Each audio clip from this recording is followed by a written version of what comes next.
तुम्हें राज्य संभालना, अगले मुख्यमंत्री तुम्हें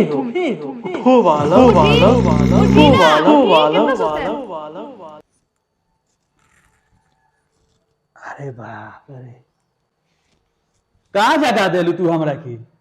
कितना सूते में रहुआ? सूती ना तक का करी, मेन ताल पर हमरा के तू जगा दे। काम हमारा होखई वाला रहलो। काम रहुआ कोनो काम धाम बाटे? अरे काम धाम हम करे, हमारा मुख्यमंत्री बने के बा। हम मुख्यमंत्री बनही वाला रहनी है, तले तू जगा देलू हमरा की। मुख्यमंत्री काम ना करेला लोग। मुख्यमंत्री काम करेला, आ काम करी तो मुख्यमंत्री बनी। तू एकदम पागल हो का हो? जब मुख्यमंत्री काम करे लगी तो फिर आउ समस्या रहिए कहाँ जाई? बताओ ना तनी। बढ़ बढ़ के रहुआ बोली मत। घर तो चलते नहीं खे, एक टाइम खाना मिलेता, एक टाइम पानी पी के सूते के पड़ता। रहुआ राज्य चलाएम तो राज चलाएम ना, हमारा में राज जोग लिखता। अबके सपना में हमारा के पंडित जी कहत रहलन कि राज जोग तोरा लिखता ते मुख्यमंत्री बनबे। अब हम कोनो काम ना करे, अब मुख्यमंत्री के तैयारी से शुरू, हम बने मुख्यमंत्री। मुख्यमंत्री बनेम तो रहुआ कोनो कामो धंधा करेम? काम धंधा करम तो मुख्यमंत्री कौन बात के हो? मुख्यमंत्री कोनो काम करेला। तो रहुआ काम ना करेम तो लोग रहुआ के वोट कैसे दी? काम पर वोट मिलेला? पागल हो तू? काम पर वोट ना मिलेला, यहाँ मिलेला वोट जात पर। जात के जात से लड़ाए, घर में झगड़ा लगाए। अगर मर्द वोट दूसरा के देता तो मर्द मेहरारू में झगड़ा लगा के मेहरारू का वोट टांग ले। ई काम करम तब हम नेता कहे। आ नेता बने के गुण ये होला, काम जो या करबू तो या वोट केहू ना दी।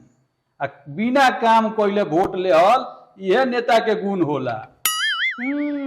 तब तो ये गुण रउरा में कूट कूट के भरल बा। बियाह से लेके अभी तक ले रउआ एको गो काम नहीं की कइले। अबगे हमार टैलेंट तू बुझलू हो। अब यह टैलेंट अपन पूरा राज्य में दिखाएंगे, तब देखिए कैसे एक नंबर मुख्यमंत्री बन के दिखाएंगे। जौन आज तक ले देश आजाद भइल तब से ना भइल हमारा राज्य में, तो अब होई। मुख्यमंत्री बनेम तो रउआ का करेम? हाँ तो सुनो, मुख्यमंत्री बनेम तो पहला हमार काम रही कि पूरा बिहार में दारू चालू कराए। आ दारू चालू हो जाई तो लगभग 25 से 30% जन युवा पियक्कर बारे वो हमारा पार्टी में ज्वाइन हो जाई। आ पूरा दारू से पूरा छूट रही, हर जगह भट्टी खुलवाए। आ दूसरा बात, हमारा राज्य में छिनतई बढ़ गई बा, काहे कि रोड हर जगह बढ़िया हो गई। इतना बढ़िया रास्ता हो गई बा कि कोनो मोटरसाइकिल छिनता तुरंत लेके भाग जाता। तो पहले रोड तुरवाए, आ रोड तूर के एकदम बिल्कुल जन 20 वर्ष पहले रोड रहो वैसा रोड करवाए कि जैसे ही गाड़ी छीन के किनो जना भगियन तुरंत पुलिस पकड़ ले।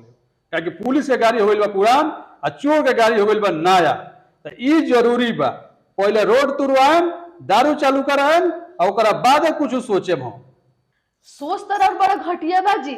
ऐसा घटिया सोच वाला आदमी नेता बनेला? तो अब तू बुझलू हमार बात के। इतना दिन से हमार बात पूछते ना रहलू। आ घटिया सोच ही खाली नहीं खे, हमनी के जी बिहार में लोग कहेला कि फैक्ट्री नहीं के। हमनी के जौन फैक्ट्री चलवावे नहीं सन, वो फैक्ट्री कोनो राज्य में ना चलेला।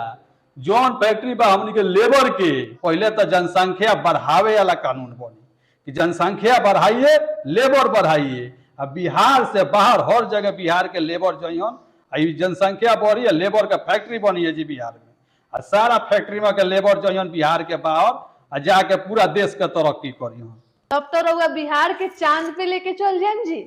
चांद पर ना, ये बात मत सोचो।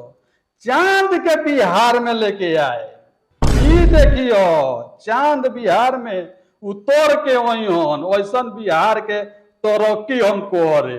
जानलू हमरा के तो वहरा गहरा बुझलू हो। इतना सूतो तनी तक बुझाता कि हम सूत के टाइम बर्बाद करता नहीं, सूत के दिमाग अपन लगावत रहनी हो कि कैसे बिहार के संभारे के बा, आ कैसे बिहार के बदहाली दूर करे के बा। ना हम बुझ गनी के रउआ सचो में चांद के बिहार में ले आए। हाँ तो बुझ जा, हमरा के जगह मत तनी सूते दो हमरा के, आ दिमाग के हमरा के तनी तेज करे दो। ताकि सपना देखे के बाबा एक से एक आ सपना जोन देखे तोने नु साकार हुई हो। पागल करो तू। हाँ हाँ जाई जाई सूती सूती रहुआ। हाँ तो जा तू खाना वाना बनाओ हमरा के सूते दो। तू सब नींद तूर के हमारा बोले सीएम हम बोनो ही अला रोनी हो आ तू हमरा के एथी को देहलू बताबो हो।